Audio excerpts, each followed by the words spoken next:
go ahead. Sorry. Great, thanks, Ram.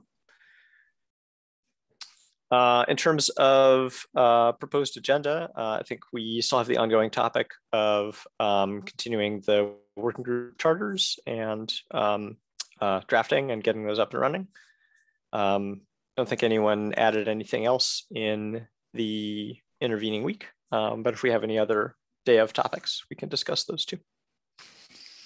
I've added a question to the TOC Slack channel, which is like, should we try to get an invite for the GitHub issues beta, which apparently isn't much of a problem. Like I already have the request to offer a org via Twitter DM and get this onboarded this week. So if we want that, it seems that we can have it. But yeah, let's just put that to the agenda maybe. And yeah, discuss I'm adding that. Cool.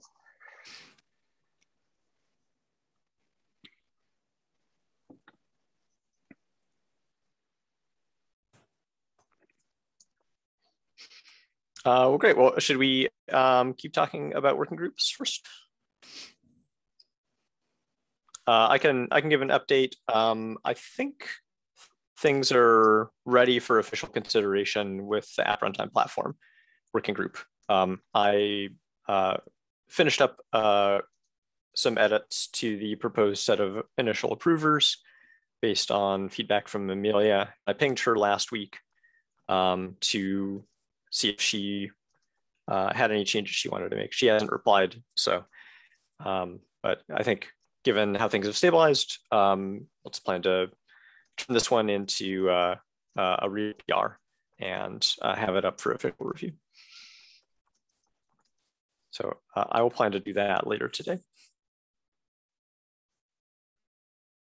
What happens then? So it becomes an official PR, and is there some period? Yeah, what happens then? Right, so I think we should leave it open for a week for official commentary, see if there are any other discussions that are unresolved. And then at the end of that week, we should see if there's anything that needs resolution. And if not, we would approve it, or I guess vote to approve it as the TOC, as an official working group charter. Well, Ruben and I are hopefully going to be able to, I'm going to hopefully be able to prioritize hanging out with you, Ruben, a little bit later this week and get our the foundational infrastructures PR also in a similar shape. I think we've got him tagged as a possible lead candidate, and we have to flesh out the vision and boundaries a little bit. And then we will convert that one to an official PR as well. Great.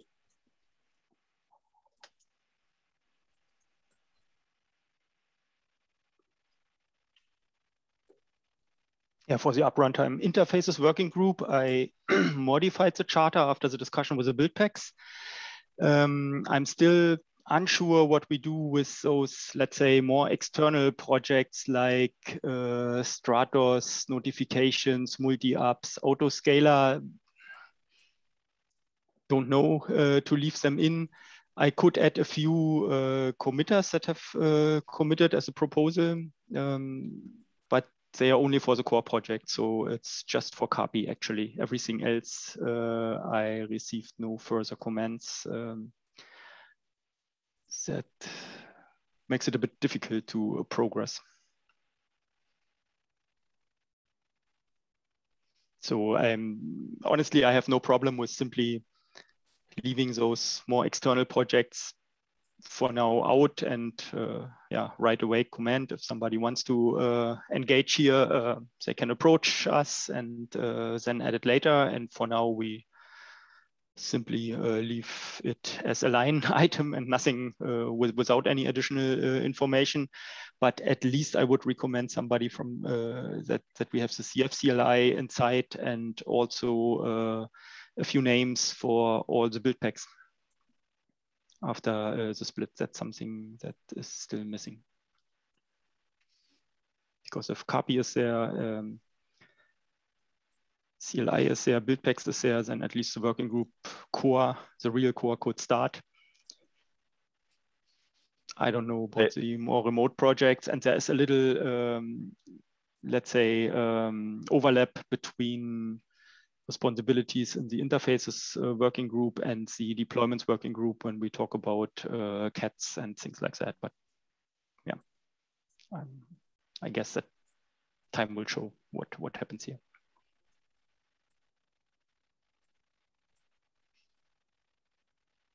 I have a line on a possible good lead candidate for that group, Stefan. So I'm going to have them who express interest and I think is a good candidate. So sometime in the next week, I can have this person tag themselves as a nominee for lead.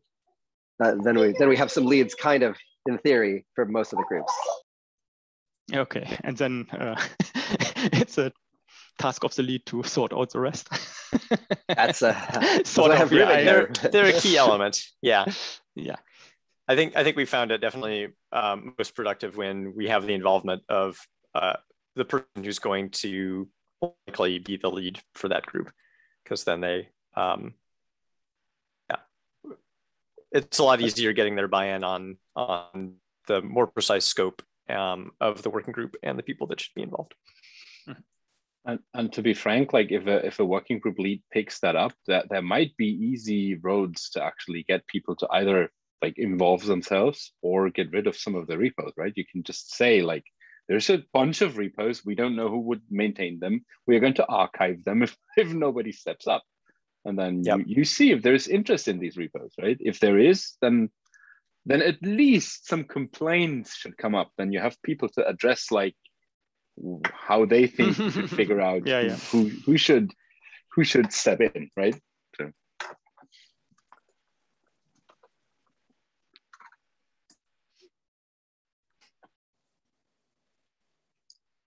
Okay, then I suggest we put it on the agenda for the next meetings and talk about. There's not so much to add content-wise, beside a few names for the copy project, basically. But that one is least of a problem, I guess. It's like I still have the Paketo working group as assigned to me. It was not a Paketo working group when I assigned it to me, and then I was like on vacation and ill. Like I think I tracked what happened there. It's like the agreement that that there will be a Paketo working group. So I'm not sure who is like. I think Eric actually stepped in and organized most of that. I did some comments, I think, on that. Like at least we should have a look at like we currently just point to the governance documents of the Paketo project. But I'd say that there's at least some alignment that we should do. Like, I mean, in terms of it's a rather separate project, maybe it's okay to have their own governance markdown, but we should still have a look for potential problems. And we definitely need them to at least link the principles that we've set up, like the transparency and stuff like that, as a minimal set, I'd say, for if they want to be a CFF project, then that's the minimum. I mean, I can. Yeah, I think Lee actually had talked to the probably Emily and Ryan. So unfortunately, he's still out for at least another week. I'd have to check what he said in terms of his plans. But yeah, I think that makes sense. Let's see if we can make sure that they'd want to reflect the appropriate degree of governance from the main CFF community repository in their documents as well. Yep, I can. Otherwise, I can also like step in again.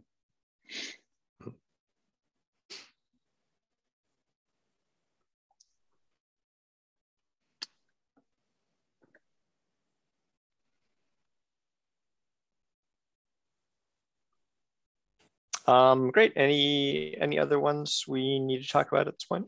Seems like we've all got individual ones we're focused on, which is maybe good enough for now. See if we can get this first batch over the line.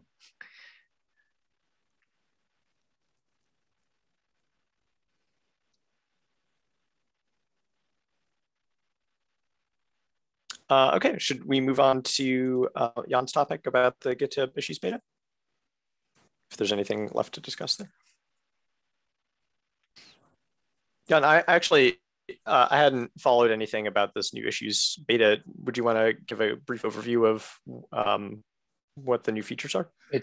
It's not that easy. Like, I mean, they are really overhauling the whole issues thing. Giving an overview is not easy because I don't have a personal invite either. Like, they can even only invite organizations, so I couldn't really play around with this. I think the Twitter link that I posted in Slack has a short overview video of what it is. It's like, it's really a lot about overhauling issues and projects into something that will make things easier. Like, lots of people on Twitter are saying, okay, that's now the end of the use of Jira for us. Like, lots of people agreeing on that's a really good step forward.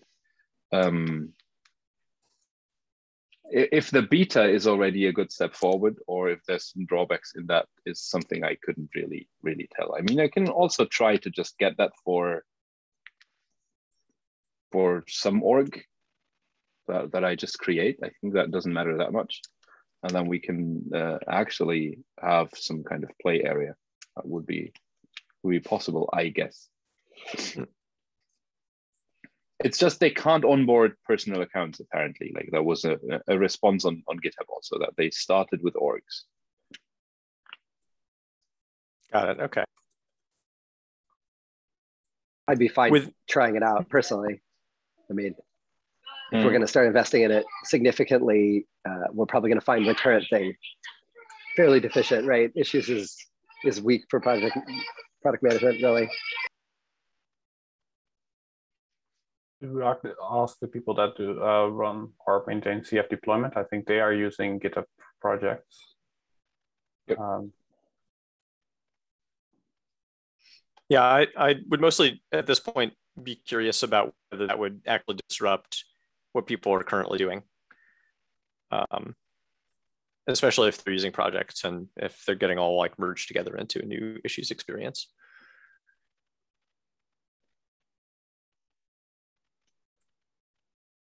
That's fair. It could also break integrations with like Tracker and Jira. Almost definitely it will.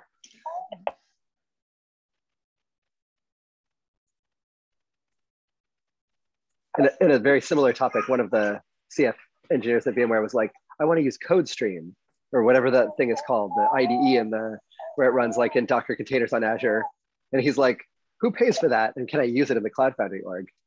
And I was like, it's probably not too expensive looking at it. If it's enabled for us, give it a try.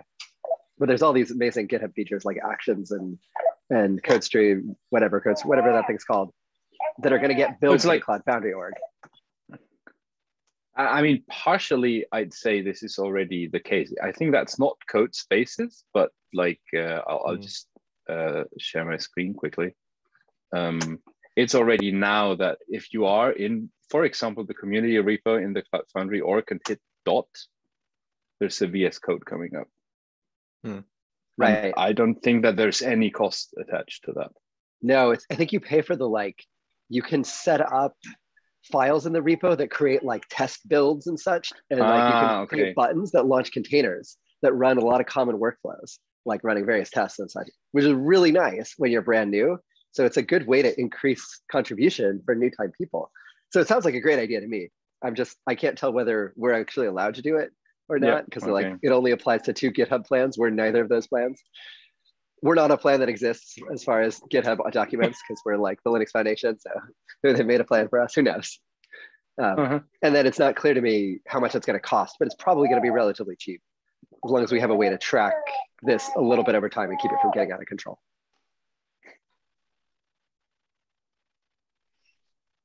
Yeah, and I know for GitHub Actions, you can host your own workers, right? So that's what the CF deployment release automation thing is doing, I think. Do they still charge you some fee even if you host your own workers, or is it only the workers you're paying for? I don't know. I gotta look this up. Let's move on. Sorry. Wasn't GitHub Actions for free as long as it is a public repo? Oh yeah, I think it's for free for public repos. So, and even for private repo, it works. There are then rate limits, but it's good enough for private projects actually, and to test it. So I used it myself a bit, GitHub Actions to build Docker containers, etc. That works out well, really well. Too well. Compared to other solutions.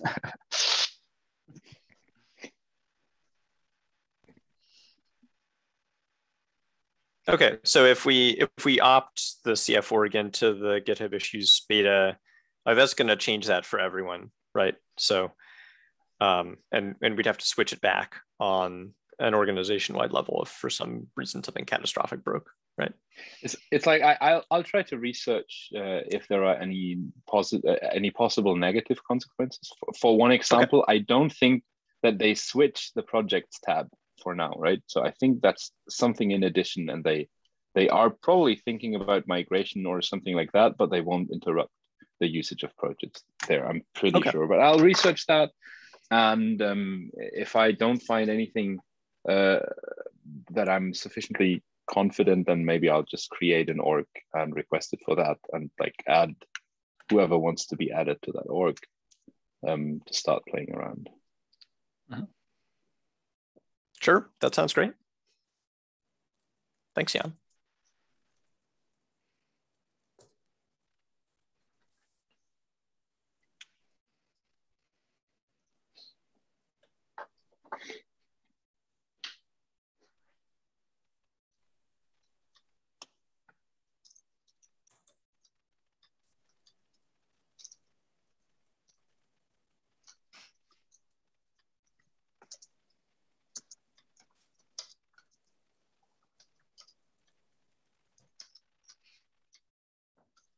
Do we have more agenda items, or can I ask a question? Yeah, go ahead, Ruben. I think we're to the end of the planned agenda topic. Okay, so there were questions about, or I got questions about, like what the status of TLS everywhere. So there's a topic about that, or an issue open about that in CF deployment. And some work was done to get nets to switch over to like all communication with nets to be TLS everywhere. But yeah, there's also some still something related to what's it again? The routing API, and the bigger topic that's still open is container to container networking. Like app traffic between apps directly, like there's no TLS there. And I don't know, like those are things that touch like a lot of working groups basically. So I was wondering, like, what would be how would topics like that be prioritized, or would the TOC have like an active role in those, or yeah. Was more of a case that I think is interesting to discuss from a process point of view. I don't understand why it affects a lot of areas, right? I mean, this is a overlay networking problem, probably, right? Like, yeah, at this point, right? At this point, it is, but I mean, like from the start, right? It was some nets changes, or sorry, yeah. It's more like the TLS everywhere. Oh yeah, my gosh, yeah. Right? Yeah, totally. Yeah. I my first thought would be there maybe are a set of roadmap items that are so cross-cutting that the TOC is tracking them, or somebody on the TOC is the lead for tracking them and figuring out whether we want to do them or not do them. Because, like, you know, we have a lot of experience with this at Pivotal/VMware of like, there's an idea and it requires like 10 teams to do something, and 9 of the 10 do it, but 1 of the 10 is like, actually, it wasn't important. And then like the whole idea gets killed because one team doesn't follow through. So yeah, you do need to build that broad alignment, and then you need like an owner to track it across all the teams that is probably not on any of the teams. I tend to hate stuff like this. So I'm always looking for, is there a working group or team that is the most invested that can drive it? But for TLS everywhere, like, forget about it, right? Yeah. Unless your solution is IPsec and it falls into the like infrastructure layer, then you're stuck doing it basically all over the place. So maybe there would be, I would propose that the TOC would do a vote or a decision about whether it's worth doing or not, whether it falls into the roadmap essentially for the global organization. And if it does, then like tracking it, having one person track it at that point, because you don't need everybody involved. I would say for the nuts part, we don't need a TOC involvement. I think technically everything is solved. We just need somebody who reviews the PRs, and then it's done. It's just about ops files. Technically everything works as far as I remember from internal discussions.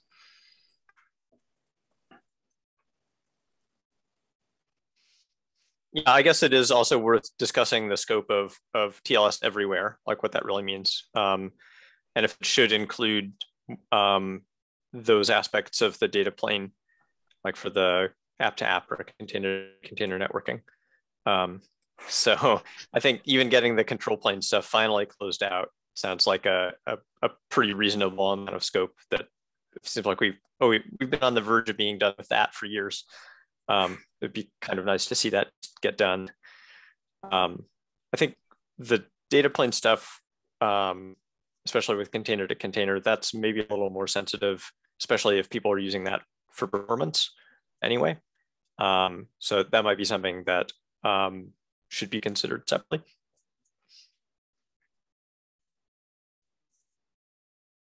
But yeah, I think it sounds reasonable to me to at least have the TOC set kind of that directional, say like, okay, we do want to get this done. Let's try and find someone to drive it, whether that's someone on the TOC or someone in one of the most involved working groups. Yeah, I think the TOC should be involved because it also is like there's multiple companies that are that have an interest in that, right? That want to move this forward. Maybe that's another question. As a TOC, we should maybe also go over, once the working groups are there, go over the repositories and also, let's say, provokely ask for features that we want to remove unless somebody comes up. So I'm thinking about CRETUP in CF deployment. It is there, but it's not actually used. And all the mechanisms are somewhere described, but I am not aware of any service broker that uses this, and I'm not aware of any application that uses this functionality. So, but it's deployed by default. These are also questions that I guess, I would be really happy if the core components get a good maintenance over the next years. And I would, yeah, unless there's a real interest by some party, which is shown by involvement and by developers, and I would more say, let's go from standard deployment to optional to, yeah, maybe even just experiments and remove it.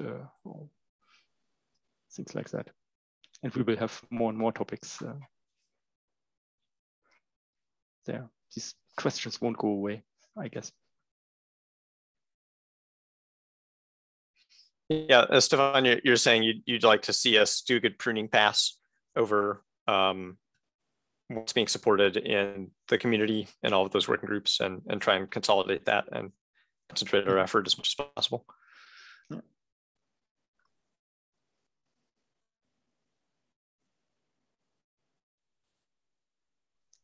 Doesn't help not to talk about. Yeah, right. The project is basically dead, and of course you can ignore it because it's always not nice to say this one is not anymore maintained, but usually it's better to make that explicit, and that's it. I guess that's something for when the working groups are in place, right? Because we do have the plan for having a services working group, which probably should be involved in the discussion about, do we want a CRETUP instance for service brokers? Does that make sense in terms of your roadmap as your vision of what is service management on Cloud Foundry? So like to have at least a lead and a couple of people who would actually be able to say, yeah, actually we say this is the most important feature our working group could deliver, and wait for that, right? And I mean, that's pretty much aligned with what you just said. If there are people actually pushing that forward, then fine. But if there are not, it should be removed. Yeah, I mean, I don't know how you see it, but the TOC should ask the questions, and the working groups then could react on that. It's I don't think that the TOC has to say we should remove this or that. That's I think not our role, at least as I understand it. Mm-hmm.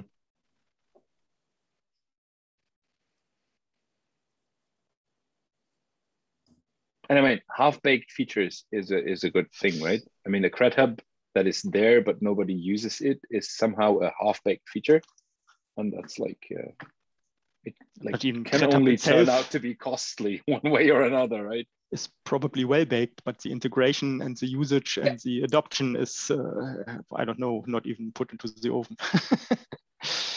Oh yeah. I was not talking about CRED hub. I would suppose that you only mean a CRED hub instance that is outside of the Bosch realm, and Bosch would still keep using a CRED hub for its secrets. So yeah, that is.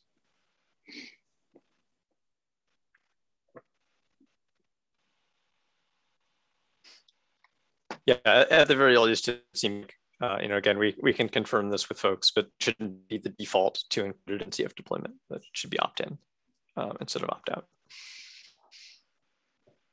Yeah, I don't recall whether there are even any VMware service brokers that are still using that integration. We'd have to check.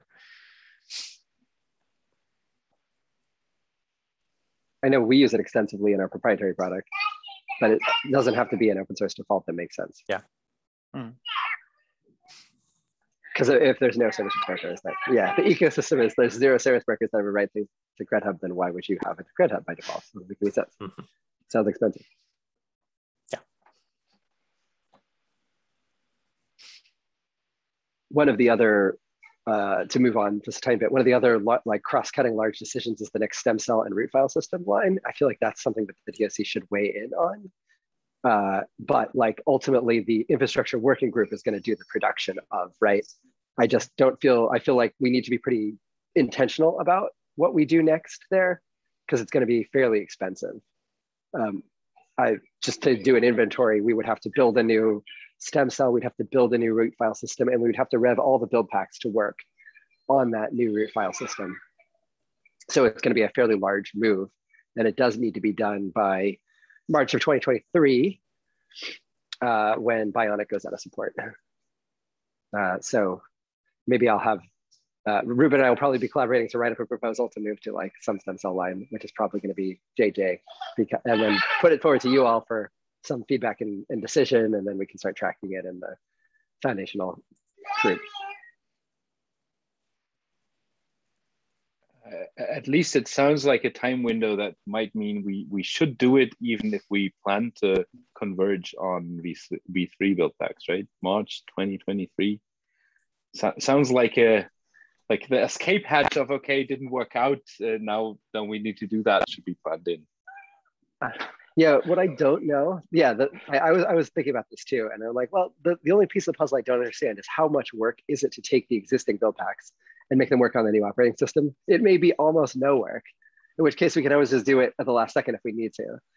Or it may have required significant work. We'll have to go find somebody who is there for the Bionic transition to CF Linux FS2, which is quite a long time ago at this point. But I'm sure Stephen Levine or somebody here at VMware still will be able to tell us whether the operating system is a trivial detail of the V2 build packs or not. 23, but then it should be done in the second half of 22, because just the rollout of an existing new file system takes more than half a year at least. Yeah. And there are many crying development groups when they find out their dependencies to the development. I remember the last update, it was not so easy. Right, and if we're sort of aligned as a group that we don't want to go to focal, because it doesn't buy us, and it only buys you another 2 years. And it's worth waiting for the JJ stem cell and root file system, which doesn't exist yet. That's 2204. So it doesn't come out until April 2022. So we'd have basically a year to get this all done. But if we're aligned that that's the strategy because it saves us the most time, so it's most efficient, and we get the most runway for it, then we need to line up working group resources in each of the relevant working groups to like just make sure everybody knows that come April 2022, there's going to be some work to do. And we've been on the folks working on Bosch and VMware, we've been starting to create that. Like, hey, just FYI, there's going to be a lot of work to do, and it's going to be time sensitive. But I don't think we've created that alignment in the build packs group yet.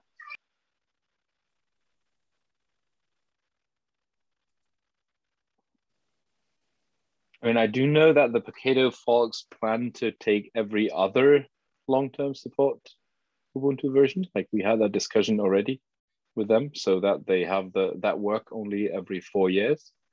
That is at least a standing decision there, like, which doesn't mean we can't convince people, but it's work, and then somebody has to do it, and maybe that's even fair game, right? That leaves you with a year of figuring out things that went wrong, right?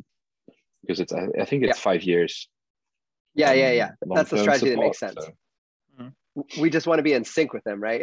Right. Oh yeah, I think we would be, given that they're already based on Bionic, but we definitely want to confirm. Well, then everyone may be aligned with, we're going to do a bunch of work around the JJ stem cell and refile system. Pacato should be on Bionic.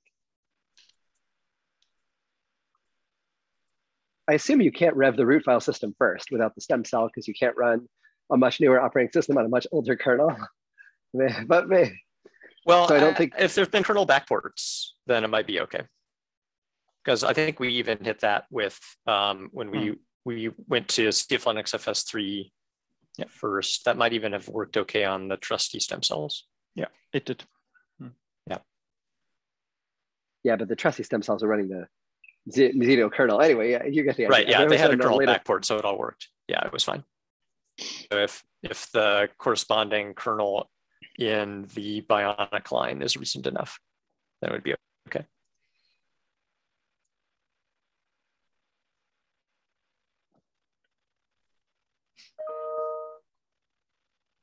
Cool. Okay, everyone sounds aligned. I think what we need is a proposal, and it's not that time sensitive. I mostly want to shoot down any focal work to be like, no, don't do it. Like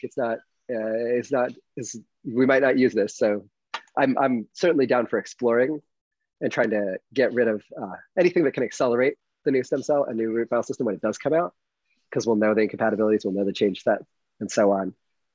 But it's a little bit wasted work until there's something that we actually want to use.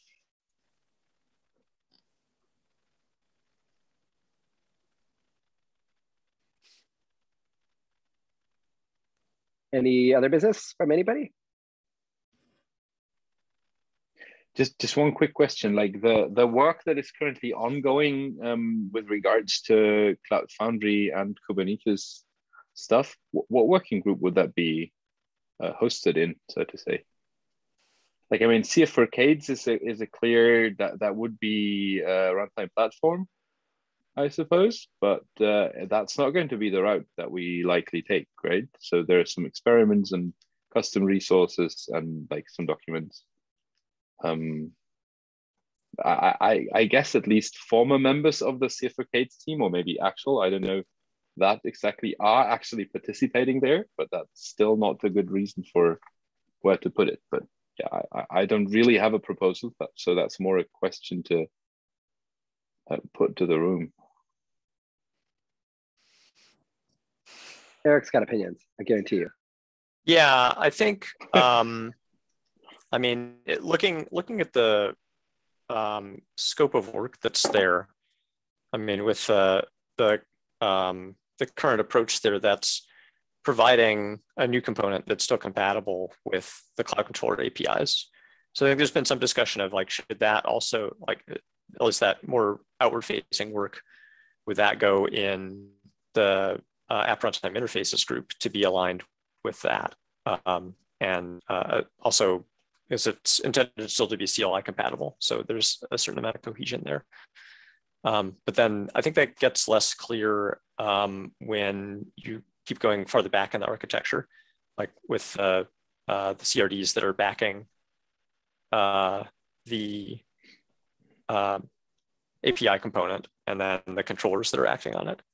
So, I mean, I think that could go either in interfaces or even in the app runtime platform, those pieces. I think one thing we could also consider is, should there be a, maybe even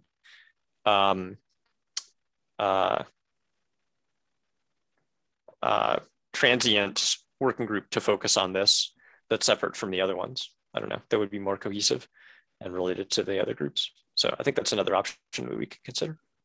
It's like I'm even partially thinking about taking an even more fundamental approach, like from what I'm looking at.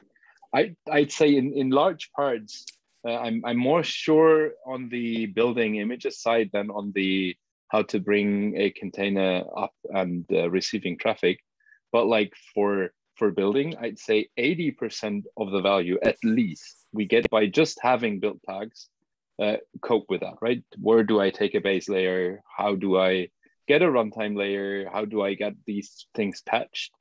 And at most 20% of the value, if not less, comes from, well, and this image is, by the way, built on some remote system, right? By just handing out Paketo build tags and pack as a CLI, and maybe, I don't know, integrations with CI/CD systems of something similar, like either using pack, if the CI/CD system allows for exposing the Docker daemon, or calling lifecycle methods directly.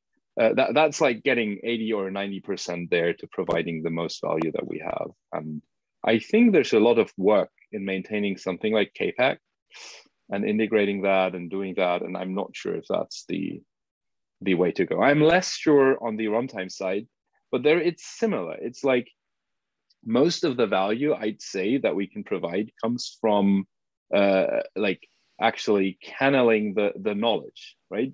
Like how do I do high availability on Kubernetes? To know that, like what are the resources and what are the news there? What release notes you need to track? That's like, let's say 60 to 70% of the value. So I'm less sure there. And the remaining value comes from actually executing somewhere remotely in a Kubernetes controller or something. I'd also be like, I'm already looking forward to see KF presented in like 15 minutes or 18 minutes in the ZIC call, which is the Google approach to that, which is kind of, I think it's kind of CLI compatible by offering the same commands that the CF CLI has. So I'd actually approach that, like I've written something as a response to Angela's mail to the CFDEF mailing list as well. And yeah, that's just, I'd be interested in the forum to actually talk about that. If it's actually more about knowledge, less about software that we can provide in that space.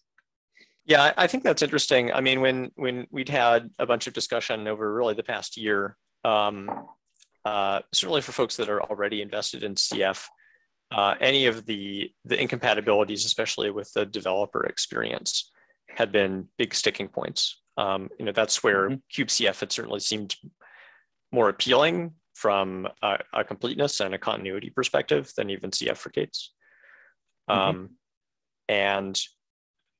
So I think, Jan, what you're suggesting sounds even more disruptive to those existing developer interfaces. Sure. And so, like, it might be independently valuable. My concern is that we're not leveraging any of the interfaces that we've built already that people are integrating against. And so I'll be curious to see if we, what perspective we hear from the Google folks about KF. But I suspect that not having compatibility with any of the existing CF components has maybe been hurting their adoption of that. And we might just end up getting into a similar situation with the more radical approach that you're considering. So I don't know. I think that's why it's worth debate for sure.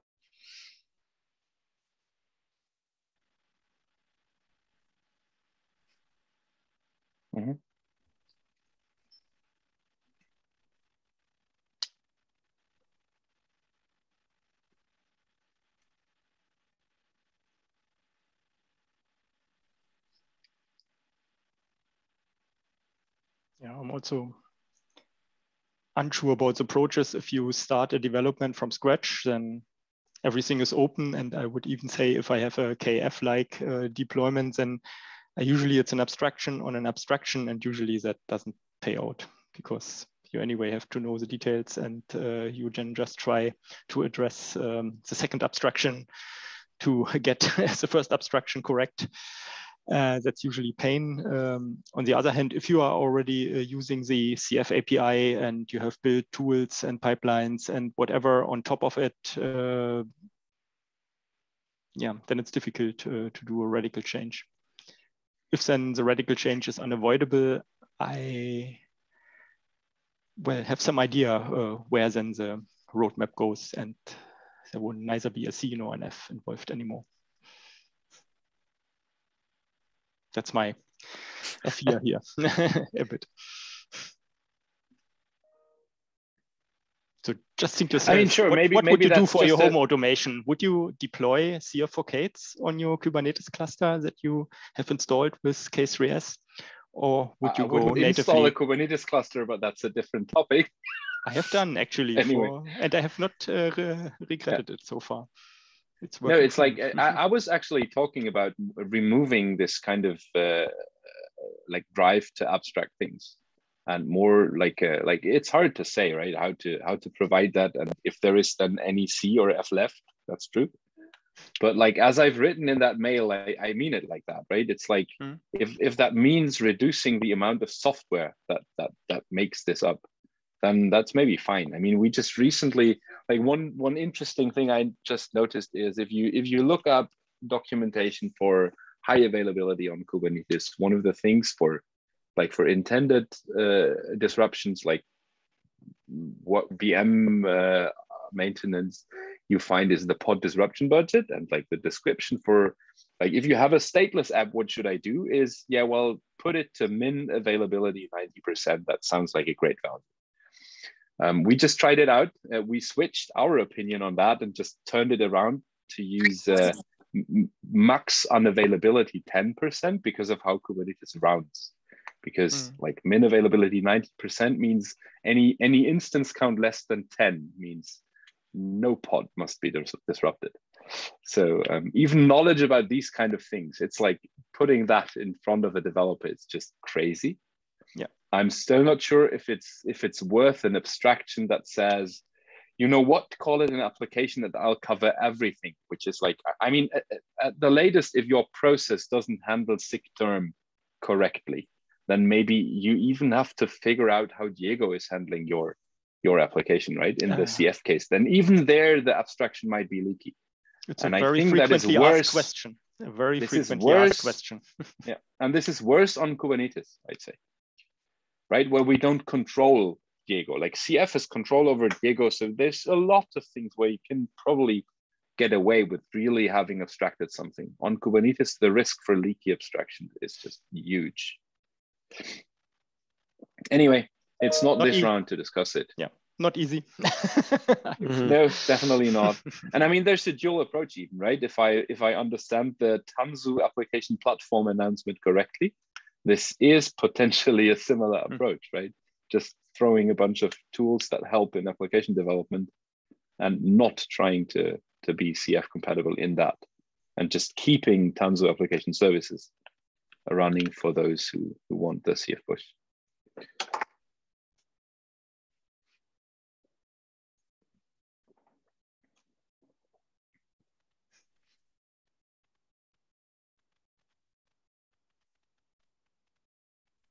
Yeah, I mean, certainly a lot of the TAP stuff is, it's designed to be much more directly aligned with Kubernetes and much more modular. And so it's not taking that CF compatibility as one of its main tenets, although that's something that I think we're still interested in, and as certainly is related to the work that we've been contributing in the open source here.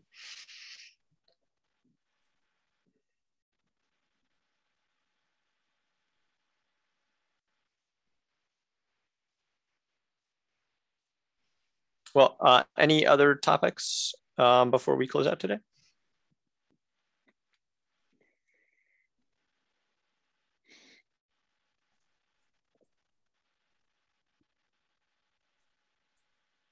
Not from my side. No. All right. I think we'll call that a meeting and see everyone next week. Thanks. Thanks. See you. Bye-bye. See you. Bye.